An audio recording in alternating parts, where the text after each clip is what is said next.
સમાચાર અમદાવાદથી મળી રહ્યા છે। અમદાવાદના પાલડી વિસ્તારમાં આવેલો આવિષ્કાર ફ્લેટ જ્યાંથી તપાસ ટીમ રવાના થઈ ગઈ છે। 22 કલાક સુધી એટીએસ અને ડીઆરઆઈની રેડ ચાલી હતી, જે દરમિયાન લાખોની કિંમતની ઘડિયાળો, 19 કિલોથી વધુ જ્વેલરી, 87 કિલોથી વધુ સોનાના બિસ્કિટ અને સાથે જ 1.37 કરોડ રોકડ મળી આવી છે। હાલ તપાસ ટીમ મુદ્દામાલ સાથે મુંબઈ જવા રવાના થઈ ગઈ છે, પરંતુ ઉલ્લેખનીય છે કે શેર બજારમાં ઓપરેટર મહેન્દ્ર શાહ અને તેના દીકરા મેઘ શાહ ફ્લેટ ભાડે રાખીને ડબ્બા ટ્રેડિંગથી કમાયેલા કાળા નાણાંનું ગોલ્ડમાં રોકાણ કર્યાનો પર્દાફાશ થયો છે। આ મહત્વના સમાચાર જે અમદાવાદથી મળી રહ્યા છે।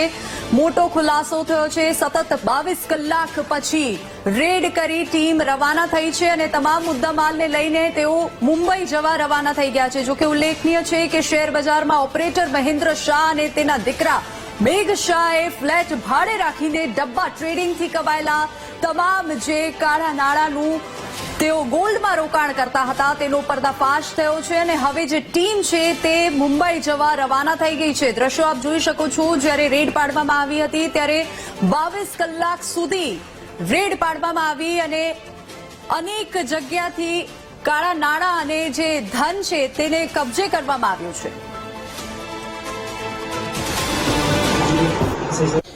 પાલડી વિસ્તારમાં આવેલા આવિષ્કાર ફ્લેટમાં 104 મકાનમાં ગુજરાત એટીએસ અને ડીઆરઆઈ દ્વારા સર્ચ ઓપરેશન હાથ ધરવામાં આવ્યું છે।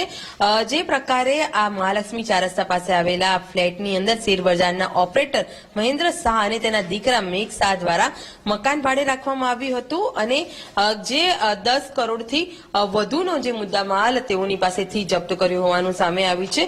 સૌથી મહત્વની બાબત એ છે કે હાલ એટીએસે જ તપાસ કરી હતી, જેમાં 87 કિલો અને 900 ગ્રામ ગોલ્ડ બિસ્કીટ કબજે કર્યા છે, જ્યારે 19 કિલો અને 663 ગ્રામ જ્વેલરી કબજે કરી છે। આ સાથે રોકડ જે 1.37 કરોડની જે રોકડ છે તે પણ મુદ્દામાલમાં જપ્ત કરવામાં આવી છે। આજે મહેન્દ્ર શાહ છે ડબ્બા ટ્રેડિંગ અને ફાઇનાન્સના ક્ષેત્રમાં મોટો માસ્ટર માઇન્ડ હોવાનું સામે આવ્યું છે અને તેણે અમદાવાદ તેમજ ગુજરાતના અન્ય શહેરોમાં ડબ્બા ટ્રેડિંગ કરીને બિલ્ડરોના નાણાં જે ગેરકાયદેસર રીતના ધંધો કરીને આ પ્રકારે સક્રિય થઈને આજે કાળા નાણાં ગેરકાયદેસર રીતના મકાનમાં છુપાવી રાખ્યા હોવાની માહિતી ડીઆરઆઈને મળી હતી, જેને લઈને ગુજરાત એટીએસની સાથે રાખીને આ સર્ચ કરવામાં આવ્યું છે અને હાલ મોટી સફળતા પણ મળી છે। આ પિતા પુત્ર અત્યારે હાલ તો ફરાર હોવાનું સામે આવી રહ્યું છે, જેને લઈને ગુજરાત એટીએસ અને ડીઆરઆઈ દ્વારા આ સમગ્ર કેસની અંદર વધુ કાર્યવાહી હાથ ધરી છે। કેમેરામેન અજય પટેલ સાથે અનિતા પટણી, વીટીવી ન્યૂઝ, અમદાવાદ।